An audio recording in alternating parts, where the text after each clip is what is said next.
मेरे प्यारे बच्चों, हिंदी वागधारा चैनल में आज आपका पुनः स्वागत है। इस उम्मीद के साथ कि आप अपनी तैयारी में पूरी तरह से लगे होंगे और पूरी निष्ठा से उत्तरोत्तर अपनी तैयारी की तरफ आप संलग्न होंगे। आइए अब बढ़ते हुए अगले क्रम में हम लोगों ने हिंदी व्याकरण अभ्यास 19 तक के प्रश्नों की चर्चा पर चर्चा की थी। आज अगले बढ़ते हुए क्रम में अभ्यास श्रृंखला का हम लोग चर्चा पर चर्चा करेंगे, लेकिन एक उम्मीद और अपेक्षा, यदि ये श्रृंखला आपको बेहतर लगे तो इसे सब्सक्राइब, लाइक और शेयर अवश्य करें। यही आपसे उम्मीद और अपेक्षा है। तो आइए बढ़ते हुए क्रम में हम लोग आज की श्रृंखला के पहले प्रश्न की शुरुआत करते हैं। किस लिपि को आदि लिपि कहा जाता है? ए देवनागरी लिपि, बी कुटिल लिपि, सी ब्राह्मी लिपि, डी गुप्त लिपि। जैसा हम जानते हैं किस लिपि को आदि लिपि कहा जाता है, तो सबसे पुरानी लिपि आदि लिपि जो है ब्राह्मी लिपि मानी गई है, इसलिए विकल्प सी हमारा सही हो जाएगा, ब्राह्मी लिपि। अगला प्रश्न है हमारा, कृदंत प्रत्यय किन शब्दों के साथ जोड़ते हैं? विकल्प ए संज्ञा, विकल्प बी सर्वनाम, विकल्प सी विशेषण, विकल्प डी क्रिया। जैसा हम जानते हैं क्रिया के साथ जो प्रत्यय जोड़ते हैं उन्हें कृदंत प्रत्यय, और जो संज्ञा, सर्वनाम और विशेषण के साथ जोड़ते हैं उन्हें तद्धित प्रत्यय कहा जाता है। कृदंत प्रत्यय की चर्चा हुई है, तो विकल्प डी हमारा सही हो जाएगा, क्रिया के साथ। प्रश्न नंबर 3, विकारकों की संख्या है। जैसा हम जानते हैं विकारक विकार को करने वाले अर्थात किन प्रत्ययों तत्वों के माध्यम से हमारे शब्दों में विकार पैदा होता है, तो जैसा कि हम जानते हैं 6 तत्व ऐसे हैं जो विकार पैदा करते हैं। वो हैं लिंग, वचन, कारक, काल, वाच्य और पुरुष। तो हमारे इस तरह से विकारकों की संख्या हो जाएगी 3, 4, 5, 6 में विकल्प डी सही हो जाएगा, 6। अगला प्रश्न है, विकारकों का शुद्ध विकल्प है? ए लिंग वचन कारक, बी काल वाच्य, सी लिंग वचन कारक काल, डी लिंग वचन कारक काल वाच्य और पुरुष। इस तरह से हमारे 6 का क्रम विकल्प डी में आता है, जो 6 तत्व हैं विकार उत्पन्न करते हैं, इसलिए विकल्प डी हमारा सही हो जाएगा। प्रश्न नंबर 5, अधमरा में समास है? ए कर्मधारय, बी तत्पुरुष, सी डी अव्ययी भाव।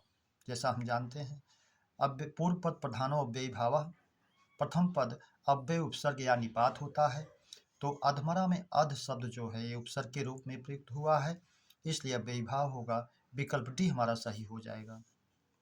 प्रश्न नंबर 6, वह बीमार है फिर भी कार्यालय जाएगा। रचना की दृष्टि से वाक्य है? ए सरल वाक्य, बी संयुक्त वाक्य, सी मिश्र वाक्य, डी कोई नहीं। तो जैसा हम जानते हैं संयुक्त वाक्य में अतः, फिर भी, तो, नहीं, तो, किंतु, परंतु, लेकिन, पर जब आता है संयुक्त वाक्य होता है, तो अतः फिर भी आया है, इसलिए 2 प्रधान वाक्यों से जुड़ा हुआ है, इसलिए विकल्प भी हमारा सही होगा, संयुक्त वाक्य। प्रश्न नंबर 7, सैरंध्री पर्याय है? ए दुर्गा, बी पार्वती, सी द्रौपदी, डी तीनों का। जैसा हम सैरंध्री शब्द का शाब्दिक अर्थ जानते हैं, रानियों के बाल की साज सज्जा करने वाली दासी। अज्ञातवास के समय द्रौपदी जी ने सैरंध्री का नाम अपना रूप रखा था नाम, और सैरंध्री का कार्य किया था, इसलिए इनको सैरंध्री इनका नाम माना गया, इसलिए हमारा हो जाएगा विकल्प सी सही, द्रौपदी। प्रश्न नंबर 8, अशुद्ध तद्भव तत्सम युग्म है? अनाड़ी अनार्य शुद्ध है, देवर द्विवर शुद्ध है, पंसारी पर्णशालिक सही है, डी उखली उखल एक दूसरे के पर्याय हैं, उखली उदखल उखल जिसका तत्सम होता है उलूखन, तो इस तरह से ये पर्याय होने के नाते अशुद्ध है, इसलिए विकल्प डी हमारा सही हो जाएगा। प्रश्न नंबर 9, निम्नलिखित में भाववाचक संज्ञा है? कक्षा, टीम, गुच्छा, दया। जैसा कि हम जानते हैं जिस संज्ञा में गुण, धन, दोष, शील, स्वभाव, अवस्था, दशा का वर्णन हो वो भाववाचक संज्ञा होती है, इसलिए विकल्प डी हमारा सही हो जाता है, दया।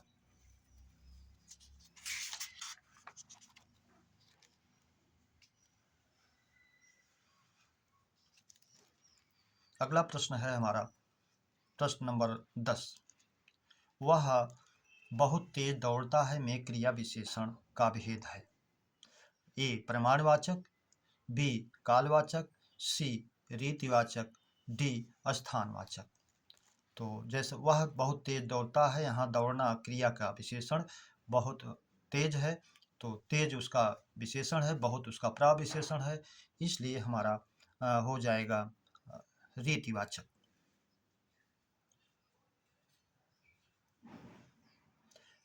अगला है प्रश्न नंबर 11।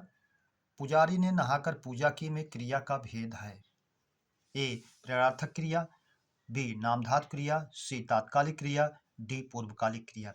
प्रेरणार्थक क्रिया जब कर्ता स्वयं कार्य ना करके दूसरे से करवाता है, प्रेरणार्थक ऐसा है नहीं।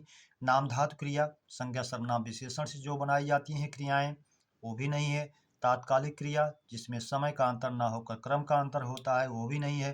पूर्वकालिक क्रिया जब कर्ता एक कार्य समाप्त करके दूसरे कार्य को करता है, तो पहले वाली होने वाली क्रिया में पूर्वकालिक क्रिया होती है, इसलिए पहले नहाया बाद में पूजा की, विकल्प डी हमारा सही हो जाएगा, पूर्वकालिक क्रिया।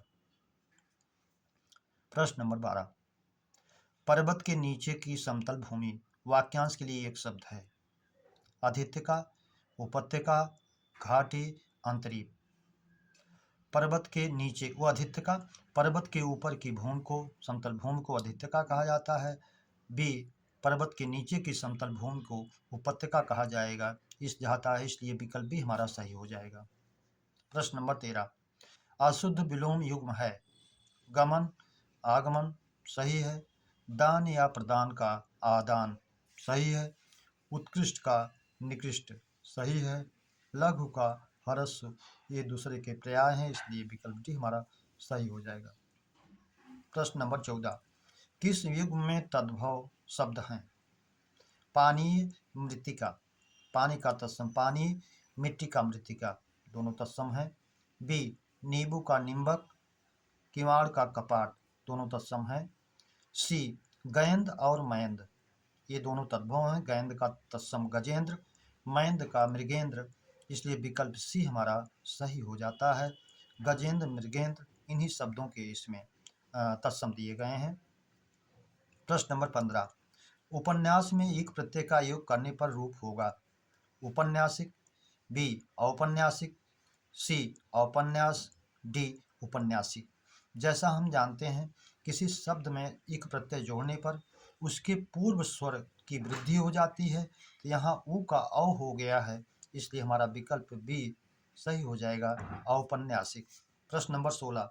आध्यात्मिक में उपसर्ग मूल शब्द और प्रत्यय है।